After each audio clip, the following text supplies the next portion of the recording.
Hi hello ನಮಸ್ಕಾರ ಎಲ್ಲರಿಗೂ. ಖುಷಿ ಫನ್ ವಿತ್ ಛಾಯಾ ಕುಕಿಂಗ್ ಚಾನಲ್ಗೆ ಎಲ್ಲರಿಗೂ ಸ್ವಾಗತ. ಇವತ್ತು ತುಂಬನೇ ಸಖತ್ತಾಗಿರುವಂತಹ ಯಮ್ಮಿ ಟೇಸ್ಟ್ ಕೊಡುವಂತಹ ಕ್ಯಾಬೇಜ್ ಬಾಲ್ಸ್ ಮಾಡೋಣ. ತುಂಬನೇ ಚೆನ್ನಾಗಿರುತ್ತೆ. ಕೇವಲ 10 ನಿಮಿಷದಲ್ಲಿ ಕ್ಯಾಬೇಜ್ ಬಾಲ್ಸ್ ಮಾಡಬಹುದು. ಇದಕ್ಕೆ ಬೇಕಾಗಿರುವಂಥ ಪದಾರ್ಥಗಳು: 1 ಕಪ್ ಕ್ಯಾಬೇಜ್ನ ತುರಿದು ಇಟ್ಕೊಂಡಿದ್ದೀನಿ. ಈ ರೀತಿ ತುರಿದು ಇಟ್ಕೊಂಡ್ರೆ ಬಹಳ ಬೇಗ ಬೇಯುತ್ತೆ ಅನ್ನೋ ಕಾರಣಕ್ಕೋಸ್ಕರ ಸಣ್ಣದಾಗಿ ತುರಿದು ಇಟ್ಕೊಂಡಿದ್ದೀನಿ. ಮೈದಾ ಹಿಟ್ಟು 3 ಟೇಬಲ್ ಸ್ಪೂನ್ ತಗೊಂಡಿದ್ದೀನಿ.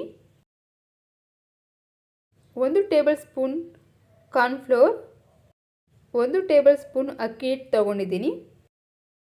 ಅಚ್ಚಕಾರದ ಪುಡಿ 1 ಸ್ಪೂನ್, ರುಚಿಗೆ ತಕ್ಕಷ್ಟು ಉಪ್ಪು, ಸ್ವಲ್ಪ ಅರಿಶಿಣದ ಪುಡಿ ತಗೊಂಡಿದ್ದೀನಿ. 1 ಬಟ್ಲು ತಗೊಂಡಿದ್ದೀನಿ. ಬಟ್ಲಿಗೆ ಕ್ಯಾಬೇಜ್ ಹಾಕೋತಾ ಇದ್ದೀನಿ. ಅರಿಶಿಣ ಪುಡಿ ಹಾಕೋತಾ ಇದ್ದೀನಿ ಚಿಟಿಕೆ. 3 ಟೇಬಲ್ ಸ್ಪೂನ್ ಆಗುವಷ್ಟು ಮೈದಾ ಹಿಟ್ಟು ಹಾಕೋತಾ ಇದ್ದೀನಿ. ನೋಡ್ಕೊಂಡು ಕಳಿಸ್ಕೋಬೇಕು. ಕಾರ್ನ್ಫ್ಲೋರ್ ಮತ್ತು ಅಕ್ಕಿ ಹಿಟ್ಟು ಹಾಕೋತಾ ಇದ್ದೀನಿ.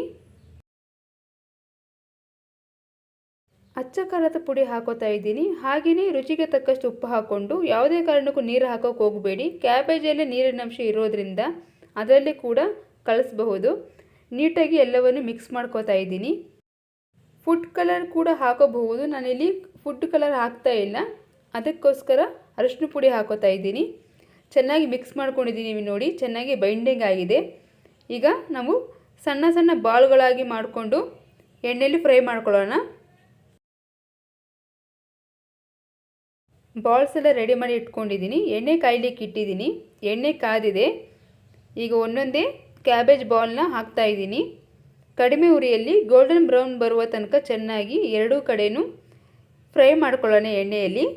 ಕಡಿಮೆ ಸಮಯದಲ್ಲಿ ಕಡಿಮೆ ಪದಾರ್ಥಗಳನ್ನು ಉಪಯೋಗಿಸ್ಕೊಂಡು ಕ್ಯಾಬೇಜ್ ಬಾಲ್ಸ್ನ ಕೇವಲ 10 ನಿಮಿಷದಲ್ಲಿ ಮಾಡಬಹುದು. ಸಂಜೆ ಸ್ನ್ಯಾಕ್ಸ್ಗೆ ಹಾಗೂ ದಿಢೀರಾಗಿ ಮಾಡಬಹುದಂತಹ ಒಂದು ರೆಸಿಪಿ ಅಂತ ಹೇಳ್ಬಹುದು. ಈ ರೀತಿಯ ರುಚಿಕರವಾದಂತಹ ಕ್ಯಾಬೇಜ್ ಬಾಲ್ಸ್ನ ಮನೆಯಲ್ಲಿ ಮಾಡೋದ್ರಿಂದ ತುಂಬನೇ ಖುಷಿಯಾಗಿ ತಿಂತಾರೆ.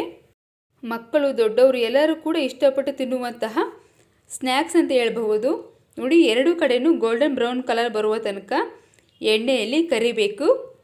ಕಾರ್ನ್ಫ್ಲೋರ್ ಅಕ್ಕಿ ಹಿಟ್ಟು ಹಾಕಿರೋದ್ರಿಂದ ತುಂಬನೇ ಕ್ರಿಸ್ಪಿಯಾಗಿರುತ್ತೆ. ಹೆಚ್ಚಿನ ಯಾವುದೇ ರೀತಿಯ ಮಸಾಲೆಗಳನ್ನು ಬಳಸಿಲ್ಲ ಇದರಲ್ಲಿ. ಮಕ್ಕಳಿಂದ ದೊಡ್ಡವರ ತನಕ ಆರಾಮಾಗಿ ತಿನ್ನಬಹುದು. ನೋಡಿ ಫ್ರೆಂಡ್ಸ್, ರೆಡಿಯಾಗಿದೆ. ಫಟಾಫಟ್ ಅಂತ ರೆಡಿ ಆಯಿತು ಕ್ಯಾಬೇಜ್ ಬಾಲ್ಸ್. ತುಂಬನೇ ಸೂಪರಾಗಿ ಕಾಣಿಸ್ತಾ ಇದೆ. ಟೇಸ್ಟು ಕೂಡ ಅಷ್ಟೇ ಸೂಪರಾಗಿರುತ್ತೆ. ನಾನೀಗ ಒಂದು ತಟ್ಟೆಗೆ ಶಿಫ್ಟ್ ಮಾಡ್ತಾ ಇದ್ದೀನಿ. ತುಂಬ ಗರಿ ಗರಿಯಾಗಿದೆ. ಟೊಮೊಟೊ ಸಾಸ್, ಚಿಲ್ಲಿ ಸಾಸ್, ಪುದೀನ ಚಟ್ನಿ ಅಥವಾ ಮೊಸರೊಟ್ಟಿಗೂ ಕೂಡ ತುಂಬನೇ ಚೆನ್ನಾಗಿರುತ್ತೆ. ಯಮ್ಮಿ ಟೇಸ್ಟಿಯಾಗಿರುವಂತಹ ಕ್ಯಾಬೇಜ್ ಬಾಲ್ಸ್ ತುಂಬನೇ ಚೆನ್ನಾಗಿ ಬಂದಿದೆ. ತುಂಬನೇ ಟೇಸ್ಟಿಯಾಗಿರುತ್ತೆ. ನೋಡಿ ಫ್ರೆಂಡ್ಸ್, ಎಷ್ಟು ಸೂಪರಾಗಿ ಬಂದಿದೆ ಅಂತ. ರೆಡಿಯಾಗಿದೆ ನೋಡಿ. ಒಳಭಾಗದಲ್ಲೂ ಕೂಡ ತುಂಬನೇ ಚೆನ್ನಾಗಿ ಬೆಂದಿದೆ.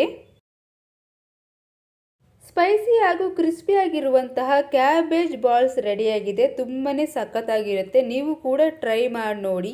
ಇಷ್ಟ ಆದರೆ ಲೈಕ್ ಮಾಡಿ, ಶೇರ್ ಮಾಡಿ.